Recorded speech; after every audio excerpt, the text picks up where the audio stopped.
tem que lembrar, né, que a boa-fé se presume e a má-fé se prova. E aí, dentro dessa situação da prova da má-fé, a gente lembra aí de todas as questões que a gente estava trazendo sobre as regras da importância das certidões e da falta de cautela por quem não tirou essas certidões. Então, a gente vai lembrar lá. Professor, e agora? O que eu tenho que fazer? Então, você vai lembrar, é importante, para que você possa aí atacar esse negócio fraudulento que acabou acontecendo aí, nessa sua fraude contra credores, você vai mover uma ação, que é uma ação chamada de ação pauliana, tudo bem? Para que você possa mover essa ação pauliana, você precisa lembrar desses indícios importantes que você tem que indicar na ação, para que você possa demonstrar a falta de cautela, né, desse cara, e a presunção aí demonstrando que não existe essa presunção de boa-fé, mas ao contrário, que ele está agindo de má-fé. Então, primeiro, a ideia da insolvência, né? Lembra, insolvência. Então, primeiro ponto importante, tratar a questão da insolvência, ou aquela insolvência evidente, ou a própria insolvência mesmo. Certidão positiva de protesto, certidão positiva de execuções, certidão de ação que está no nome dele, enfim, tudo isso que vai indicar o desabono do vendedor, tudo bem? Então, todas essas certidões são importantes. Segunda coisa, que também é uma coisa que pouca gente percebe, turma, mas olha só, que também dá para quebrar o pau na ação pauliana. Os bens que foram alienados, que foram vendidos, continuam na posse do devedor. Olha que loucura.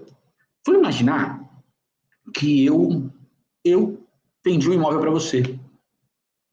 Eu vendi um imóvel para você, mas eu continuo residindo no imóvel? Espera aí um pouquinho. Você que comprou o imóvel, tá na cara que você ia querer comprar o imóvel para poder morar nesse imóvel que você acabou de adquirir, né?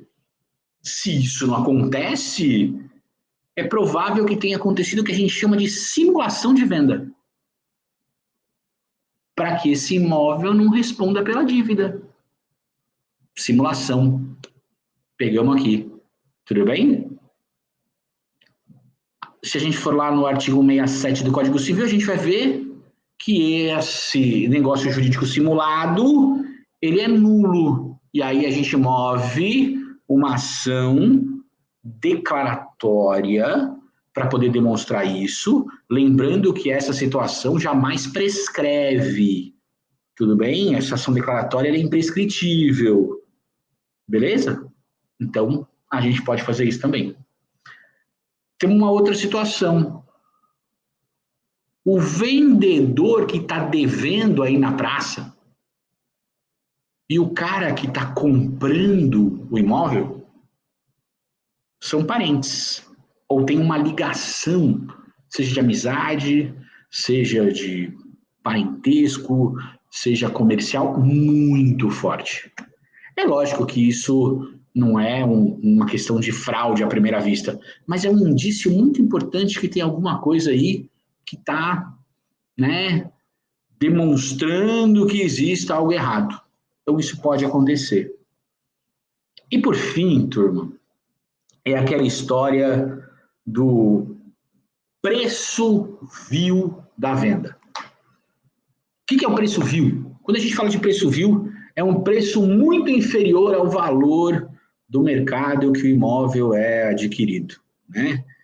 Se o imóvel fosse vendido a preço de mercado, tudo bem, não ia ter prejuízo para o credor, porque o dinheiro substitui o imóvel, enfim, e tal. Mas, vamos pensar numa situação como essa, eu vender um imóvel abaixo do preço do mercado, por que eu faço isso? Exatamente para poder queimar essa participação e poder dar aí todo um aparato, né, montar toda uma situação para que pareça ser verdade isso, né? E aí, tá na cara, se o preço for vil, vai ter aí a questão, né, específica de se demonstrar que a ideia é que vai ter um prejuízo para os credores, enfim, aquela coisa toda, e aí a gente vai poder estar também discutindo isso. Então, só presta atenção numa coisa que é importante.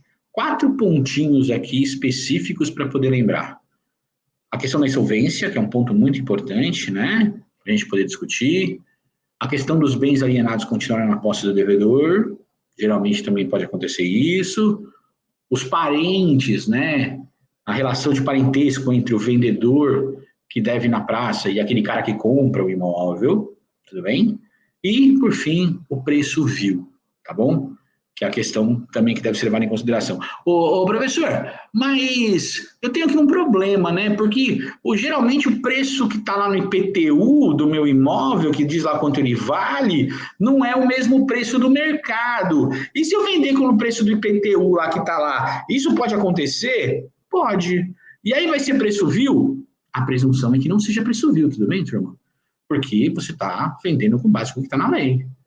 Tá? Você teria que fazer uma prova imensa para poder tentar discutir se aquilo é ou não um preço vil, que o valor está tão desatualizado assim, o valor relacionado ao IPTU do seu imóvel para o valor de mercado do seu imóvel.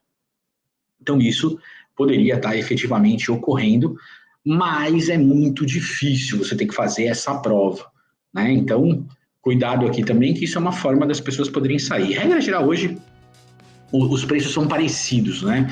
Pelo menos nos grandes centros, os preços são parecidos. Então a gente tem que lembrar isso aí direitinho.